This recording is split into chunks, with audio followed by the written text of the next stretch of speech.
few weeks ago, I made a video about the 6 coins I was going to send to PCGS to get graded, and they just came back from the express service.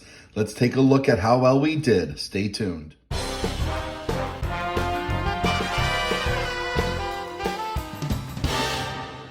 Hey collectors, thanks for watching. I'm the collector of coins.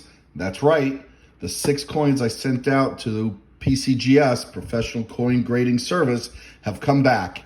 And if you have not seen the video of me discussing why I was sending out these coins to get graded and my concerns or worries about getting them graded, you should see that video first. There's a link to it down below in the description. I'll put a link up top as well. And after you watch that one, come back and watch this one. Also, give me a thumbs up on the first one if you like that. Give me a thumbs up on this one if you like this. And please remember to subscribe. Sorry for the plug, but on YouTube, we need the support. All right, well, as I said in the intro, we got 6 coins that I sent out to get graded. 1, 2, 3, 4, 5, 6. One of them I sent on behalf of a collector that I know. He had me grade his collection that he inherited. I'll put the links to those videos as well. And he came across another one that I hadn't seen and consulted with another dealer, and we felt it should get graded. Now, in that video where I prepared these coins for grading, not only did I show everyone or show you how to send coins out to get graded to PCGS, but I also discussed each one and viewed what grade I thought they would get. We'll see how I did in that. I'm not a professional grader. I'm still practicing, have a lot to learn. I think I'm getting closer to the grades that the professionals give. I try to be conservative, but you know what? I don't have the equipment nor the eye to always see the things that they see. That being said, I did have some concerns about some of the coins, so let's take a look at them one at a time. And we'll start this way, and we'll do a comparison. Hang on. Okay, well, the first coin would be the 1879S Morgan dollar, which I said I thought was in uncirculated condition. And my worry was that it was cleaned. The obverse looked like it might have had some old cleaning. Reverse didn't. So I took a chance. I declared the value at $100. And let's see how we did. Yep, it came back cleaned. Uncirculated detail. Okay, so I did get that right. It's a nice looking coin. It's a shame, real shame that it was cleaned. Probably a long time ago. Looks like potentially it was dipped, which was my fear. But because of just the condition, I thought it was worth it. Now, I valued it at $100. If I go to sell this, which I will probably price this at AU 58 because it has been cleaned, even though it says uncirculated detail. Well, if it wasn't cleaned, it would be worth quite a bit more. So I'm probably going to break even on this coin after the coin grading fee. I bought it with a collection of other coins, so individually I'm not taking a loss, but I'm also not making a profit on it. I'll probably sell it around, I guess, $88 or around the asking price of AU 58 based on the gray sheet. Not dealer pay, but dealer sell price. And I'll bring this to my to a coin show, and hopefully someone will want this. It is a beautiful looking coin, despite PCGS saying it's cleaned. Now, I could crack it out of the holder, but to be honest, I don't think that would be fair to other collectors. I let them decide if they want to keep it in the holder or not. All right, priced for the show. Okay, the next coin was a 1924 peace dollar minted in San Francisco. which I put a declared value of 80. And this one I felt could be as high as MS63, possibly MS62. Didn't think it was cleaned, but PCGS does. That stinks. Uncirculated detail. All right, so I am correct in the grading details. I mean, obviously there's no numeric grade since it's cleaned, and I'm really wondering what they saw, because I had another dealer look at this with me, and while we thought this one might have been, we both felt this one probably wasn't. That's a shame. Gorgeous coin. Again, spent $65 to get it graded. Let me see how much this would be worth. And again, I'm probably going to price it at the AU58 level. Okay, well, this is actually has some value. Except for this is not the San Francisco, even though I thought it was. PCGS corrected that for me, which I'm glad. I don't know why I thought this was San Francisco. So it's actually not worth quite a bit. The San Francisco minted one was.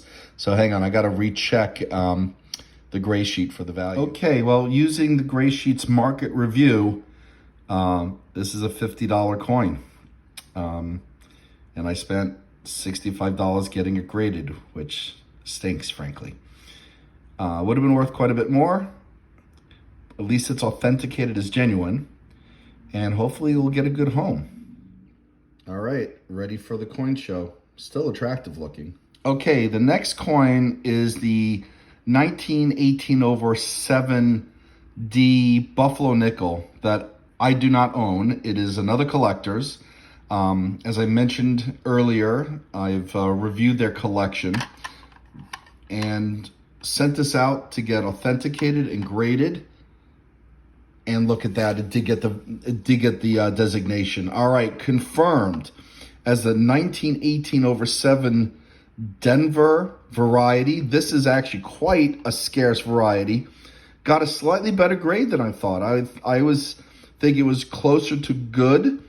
It got a very good. This coin has considerable value. Now, obviously, I'm not going to sell it. And frankly, I would love to be able to buy it from the collector. Not sure if that's possible, but this coin is probably dealer would pay $800 for it, and dealer would sell it for about $1,000. It is just an amazing coin. Wow. And we'll separate it from the others. In fact, I'll wrap it up nicely for him, as all I'm doing is charging him what it costs to get this graded. So let's move on to the next coin. All right, the next coin is a 1892 Barber quarter, which I declared was $300 value. I think I was viewing it as uncirculated, hoping it could be an MS63. Normally, I would probably price it at an MS60. I thought it could be cleaned. I was hoping it wasn't. And yes, it came back cleaned with AU detail. All right, so not quite in the shape that I thought it was. My worries around the highlight seem to have been real, unfortunately. So this coin I would probably sell at a AU50, bottom of AU on that. Conservatively, because quite possibly this could have been an AU58, and I was thinking it was at least an MS60 at a bare minimum. But yeah, that's also disappointing. But again, this is why I sent it out, is I would hate to pass along a coin to someone else and they weren't aware that it was cleaned. Let me take a look at the value in the gray sheet market review. Hang on. Okay, well, I realized after I checked what I wrote down earlier that I inverted the value of coins. All right. This is worth $88. This would sell for $100. So I'm making a little bit of money on this one. I'm losing a little bit of money on this one. Net, it's a wash. Let me fix the labels and we'll move on. By the way, the labels I use come off very easily and do not leave really any residual glue on them. And if it does, very easy to clear off of that. So let me put on the prize tags again, and then we'll move forward. There you go, ready for the show. All right, the next coin I sent out was a 1912 Denver minted Barber half, which I was worried would come back damaged since there was a crack in it. Now, that could have been just from a die break during minting. I also was worried that it could be noted as cleaned. Let's take a look. I felt this was probably MS60, MS58. Yep. All right. Well, at least it didn't come back damaged. I think damaged coins do not sell as well as clean coins. It's just unfortunate, just the number of coins that have been cleaned out there. That being said, AU Detail, still a great coin. Probably will find a good home. Price it at AU 50. Let me take a look at what that would price at. All right. Price to sell at 292.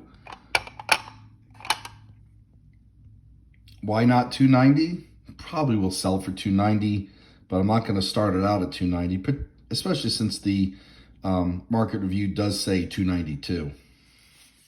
All right, and the last coin I sent out was a 1936 Walking Liberty half that I picked up also from a collector. They had BU written on it.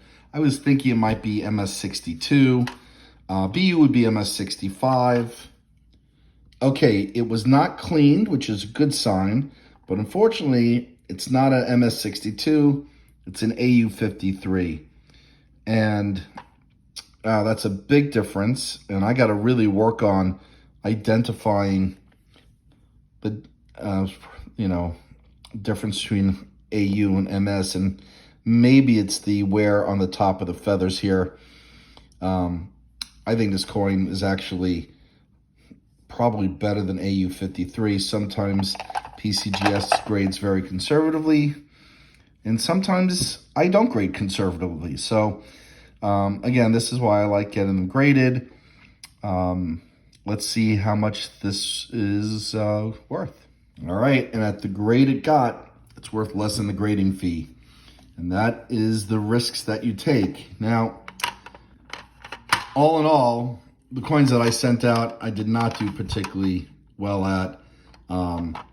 This one, I'll maybe make a little bit of money on. This one, I'll lose a little bit of money. This one, I'll break even on. This one, I'll make a bit of money on. This one, I'll lose money. All in all, if I sell these 5 coins for what I have them listed, I will have broken even. Now, there were other coins that I picked up in that set. They just weren't worth sending out to get graded. And in hindsight, these probably would be better off ungraded. But again, I wanted to make sure that they were genuine. I wanted to be able to get maximum value out of it, so it was worth the gamble. Plus, I was sending out this coin, which is really the winner here. This is just an incredible variety. I'm so glad that I was able to send it out for my friend. This is not a coin you come by often at all. So guys, I hope that you are enjoying this one. This is the highlight for sure, and worth every penny sending it out, because this is a major coin for a collector. All right, well, thanks for watching. I hope you do better than I do at grading. I'm still learning in this hobby, and I'm sure you are as well. So hopefully we can learn together. All right, and with that, happy collecting.